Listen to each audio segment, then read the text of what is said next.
Welcome to the ethical journalism world of Rajdeep Sardesai. Umar's case, I think, is a classic example of our judiciary. You will open the doors of the courts on a vacation day to give bail to a journalist, but you will not do it for Umar Khalid. You will not even hear the case in the manner that it should be. Our dear audiences, that's Rajdeep for us. A person who doesn't see any difference between a journalist and someone accused of conspiring to carry out riots like Umar Khalid. Define nationalism. You wave an Indian flag or Pakistani flag. By that token, Dawood was an Indian patriot. A person who paints a terrorist like Dawood as a victim. 27 logo, 56 people had car sevaks had tragically died. That night we did a show about it, terrible, whatever has happened on the, but our Ahmedabad reporter was covering it. And that's a person who downplays a terrible incident like 2002 Godhra train massacre over a budget presentation that time. Since we all know that Rajdeep has been missing these days from his primetime show on India Today, but he's definitely not missing out on his propaganda. Yesterday it was in a podcast Unfiltered by Samdish that Rajdeep raised the question in support of Umar Khalid, stating that the person who has been in jail since the time of Delhi riots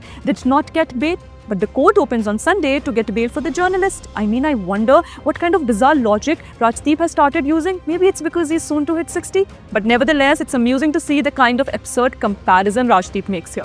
How can the court opening on Sunday for a journalist trapped in a false case be compared with a criminal who is accused of planning the riots? Since Rajdeep has forgotten how the Apex Court of India opened its doors way past midnight for an urgent hearing on Yaqub Memon, convicted for the 1993 Mumbai serial bomb blast. But what else can we expect from someone like Rajdeep Sardesai, who has tried to portray terrorists such as Dawood Ibrahim as a victim here?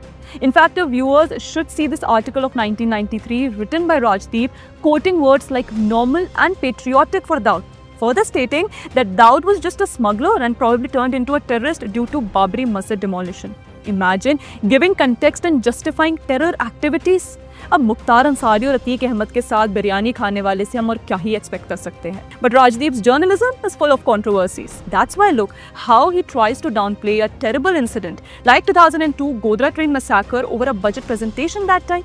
This clip by Rajdeep is a great supporting video to our left ecosystem, who stated that Sabarmati report was a farce, lie and also an exaggeration on the role of media during the 2002 Godhra train accident. How can our lived history be propaganda? Rajdeep has anyways loved being a vulture in his own words, who feeds upon such horrifying tragedies like I mentioned above, and also like the 2001 parliament attack. I told him actually close the gate of parliament, get that guard to close the gate, which they were about to do. Why? So that no other channel could enter. I said, yaar, this story हमें करनी है, आप मजा करो. We are like vultures. We feed on these moments. But the best part to mention here is that our Prime Minister Narendra Modi needs new haters now. Because you see, the old ones like Rajdeep Sardesai are acknowledging what grandeur Modi ji holds, who has been able to create a positive and stark impression on our people. Mr. Modi was ahead of his times when it came to embracing social media and media in general. And we feel this shift is commendable. Bursting the fake misleading propaganda of our alleged journalist like Rajdeep is creating some impression in the minds of general public of how facts are distorted to tarnish the image of Indian government, and one must be cautious of it. Till then, continue watching our channel for more such explosive stories, and don't forget to like, share and subscribe our channel, The Pamphlet.